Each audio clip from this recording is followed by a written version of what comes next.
Hi there Star Wars collectors, and welcome to another Bossk Bounty video, and welcome to episode 114 of Ask Boss Bounty. You know how this goes by now. You leave your questions in the comment section below, and every week I do my very best to answer them for you. So if you do have a question for next week's episode, please leave those questions in the comment section below, and hopefully you will be featured next week. While you're down there, drop a like on the video if you do happen to enjoy the episode, and we'll get straight on to the first question of the week. Tony J says, great video as always. Question for next week. Now that you have reviewed the Navarro Cantina playset, what is your favourite and least favourite vintage collection playset? Okay, that's quite an easy one for me. My favourite vintage collection playset so far is the Tanty 4 playset, or hallway, corridor, whatever you want to call it. I just think it's a really nice looking set. It fits on the shelf really well. And now that we do have the Rebel Fleet Trooper 4 pack and the Stormtrooper 4 pack, which I haven't sadly got just yet, but when that arrives, you're going to be able to populate it with all the figures that you need. We've got plenty of Darth Vaders, C-3POs, R2-D2s, so that set is complete. My least favourite set is still the Carbon Freezing Chamber, only because I thought that set was, on the whole, a little bit on the cheap side. I thought it was a bit flimsy. It didn't come with all the pieces that you would need. You'd have to buy multiples to really fill out the set. With all the others, really, you can just make do with one. But I felt with that one, you really did need two of them. And at the time when that came out, we were missing so many figures. And really, we still are. We haven't got the Ugnaughts in the vintage collection. The set misses the panels. It's just incomplete. Just Capster says, great video, boss. Question for next week. Do you think the Expanded Universe logo would ever return? And how would that affect the re-release of the Republic Trooper? Not just in terms of value, but would Hasbro use that logo?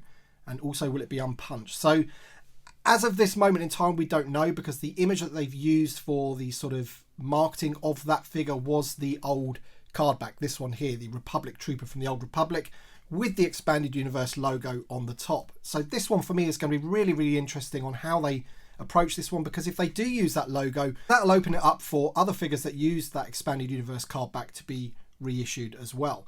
I think if they don't reissue it with the Expanded Universe and they change it with the Star Wars logo, then that makes it a completely different card back, and therefore the value of this one not only will not be affected, but I think it will increase in value, because then essentially you're going to get two card backs which will look very, very different, because they're going to have a different logo at the top, and I think it will make this one a lot more valuable. But as we've seen with other reissues, when they do reissue, the original version of that card back does come down in value if they make it exactly the same. So who knows what's going to happen? Really interesting one. But as of yet, I'm with you. I just do not know what's going to happen with that one. Couple of questions here about the newly revealed Deluxe Boba Fett. And the first one is from Shocking Stuff. And the second one is from 9Lando945. And they're both basically asking why that Deluxe Boba Fett was more expensive than others. And they have reduced the price. There was an error apparently on that pricing. I think they originally had it up for $26.99, which was the same price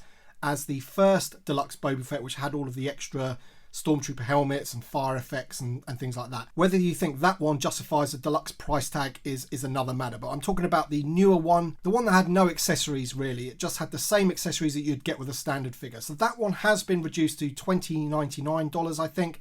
You can actually get it in the UK as cheap as £18.99, which equates to about $24. But we always get stung on currency conversion, so that's nothing new anyway. But at first it was sort of like $25.99 or something like that. But they've corrected that pricing error. But still, is it worth the price tag of $20.99? And this is where that grey area comes in it for me, because at that price point, I kind of think that it might be on a card back and not in a box, because those other deluxe figures that come in the box actually have proper accessories like the E-Web cannon, and I guess the ones that come with the Ahsoka can be counted as accessories as well, the little owl and things like that. But this Boba Fett comes with nothing more than that would come with standard figures, and I think the way that they justify this is things like paint applications. They mentioned that with the Black Series Boba Fett, that Deluxe Boba Fett, they talked about how many paint applications it had, and you know, as collectors we're not really kind of interested in that sort of thing. I think Hasbro can make money elsewhere with this figure. I think they can repaint it a bunch of times and things like that and get their money back on that sculpt. I really don't see the need to charge $20.99 for that figure, but that's just my opinion. But yeah, with the absence of all the accessories, it just comes down to tooling costs and the amount of paint applications, which, yeah, for us as collectors, as I said, is a difficult one to swallow. Jason Thornton Thornby says, question for this, next or any week, is the Rebel officer in the 4-pack actually specified by Hasbro as Captain Antilles, or is he just a generic Rebel officer? that people are assuming is Captain Antilles because they have the same uniform. Thanks, keep up the fine work.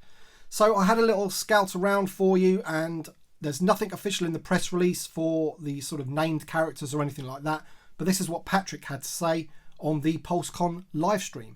Portraits are based on Captain Antilles, God bless, and Lieutenant Scrambus. Scrambus? I don't know. So there you go then, straight from the horse's mouth. He is sculpted on Captain Antilles, and I just thought I'd bring out the previous version here. This is the 2002 version. I think it's around that date. And as you can see, they are pretty similar. I know this guy has a holster, which is probably more accurate, and his boots are a little higher on his leg. They come up to the knee, whereas these ones don't, because essentially it is just a repaint of the Rebel Fleet Trooper. But for me, that's enough to get that figure in. This one looks better than that one, in my opinion.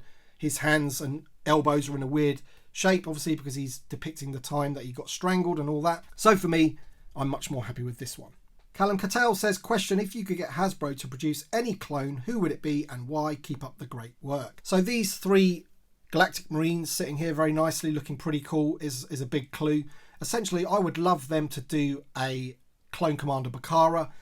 I do know that we have had previous versions of him, but I feel that we need an updated version of him in the Vintage Collection. And my Galactic Marines standing there are very, very lonely because I don't even have the Legacy Collection one loose, which if Hasbro are never going to redo that figure, then I would love to be able to get that figure loose. But at the moment, I don't have him. So he's definitely my number one. Commander Bly would be another one. I would absolutely love for them to update him in the Vintage Collection as well. A couple of similar questions here, and the first one is from Chris Morey. Hello Bossk, hope you and your family are doing well. Question for next week. Do you think we'll get a Peli Motto figure anytime soon? And what do you think the odds are she'll be a deluxe figure with some droids packed in? And Bill Paul says, really love the last Book of Boba Fett episode, BB. Any chance of us seeing a Peli Motto figure or Mando's new Starfighter in your opinion? So put it this way, guys, I think it's a lot more likely that we will get that character now in the Vintage Collection. If you'd asked me a couple of weeks ago, I probably would have said no. She was in a couple of episodes of The Mandalorian, but now she was heavily in this episode and she helped construct the new Starfighter. I can see Hasbro doing one of those Starfighters, especially if it does become his permanent ship that he uses in the whole of The Mandalorian Season 3. You can really see them doing that. They might have some of the mould already that they can use and give us that ship in its new form. And maybe that does need to be a HasLab now, I don't know, because obviously the retailers have a bit of a problem with sort of stocking vehicles and things like that. But you could really maybe see her as a pack-in or as a stretch goal or something like that. I don't know. But either way, I'd be happy just to get that vehicle and figure into the line. James Andrews says, so BB, it's this time of the week again with Paz Vizla showing up in yesterday's episode. Do you think we'll finally get him in the Vintage Collection? I fully appreciate he's a big beep, so expect deluxe box, but do you think he'll come with his minigun, jetpack, knife and arm shield from the episode? After Black Chrysanthemum, he's my next most desired character. I couldn't agree more. He is very, very near the top of my most wanted figures in the Vintage Collection. I have him in the Black Series. He's one of my sort of few figures that I've got in the Black Series that I actually have on display, and he is fantastic. And can you imagine him in the Vintage Collection? He would be awesome. I think he would have like a little soft goods skirt at the back there, which would be pretty awesome. I do think that he will come with this and the chain gun.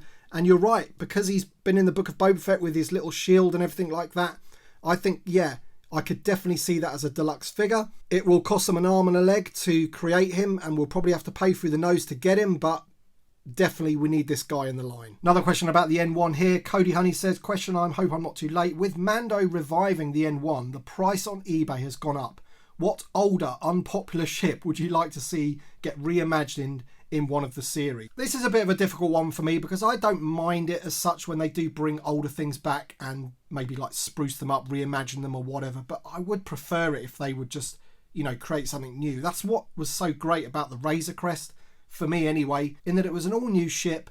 We'd never seen it before. It was super cool. It had a few similarities to like gunships and things like that, but it still looked original to me. And it's a bit like the question I was asked on a couple of episodes ago about the TIE Bomber and do I think that will come out in the Vintage Collection, and I said I very much doubt it. And then it was featured in the Book of Boba Fett, wasn't it, on the Attack of Mandalore? So who knows, maybe they could bring that back out again from the the Legacy Collection version or whatever and spruce that up a little bit. I don't know, but as I said, I would prefer it if they would do new stuff. Although, saying that, that N1 did look cool, I've got to admit. Commander ST says, love what you do. Question for next week. Just curious if you think there is a chance of a Star Wars HasLab project coming in spring-summer 2022, or do you think we'll have to just wait until the end of the year? Cheers. I don't think that we're going to have to wait until the end of the year, personally. I think something could be on the horizon. I think the Rancor thing is now forgotten and it's time to look forward.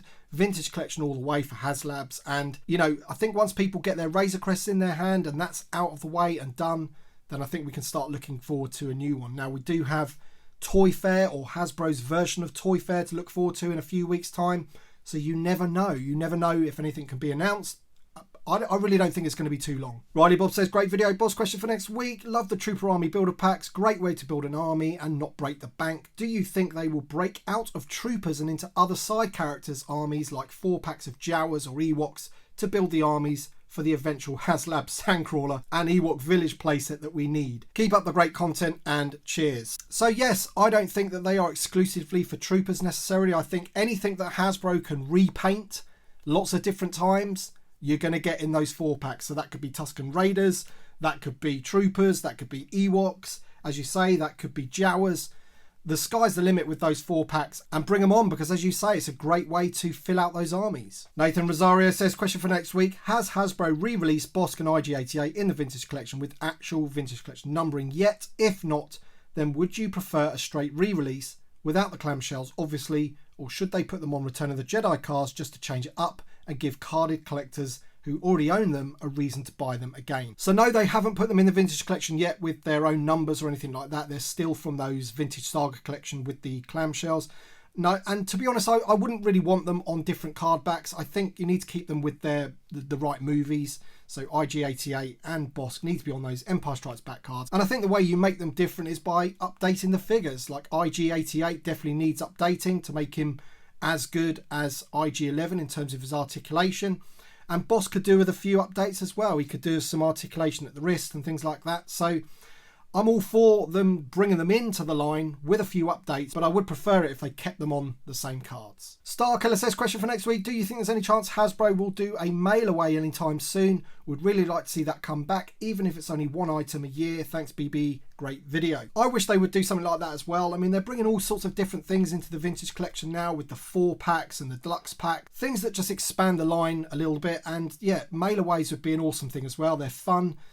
I'm not too sure if everyone would like them because sometimes they can be quite hard to get hold of, but I think it's a fun thing to do and it just makes the line even better. Conrad Pad says, what do you think the chances are a new Vintage Collection Return of the Jedi A-Wing fighter with pilot? It's one of my favourite ships in Star Wars and it's seemingly absent from the Vintage Collection.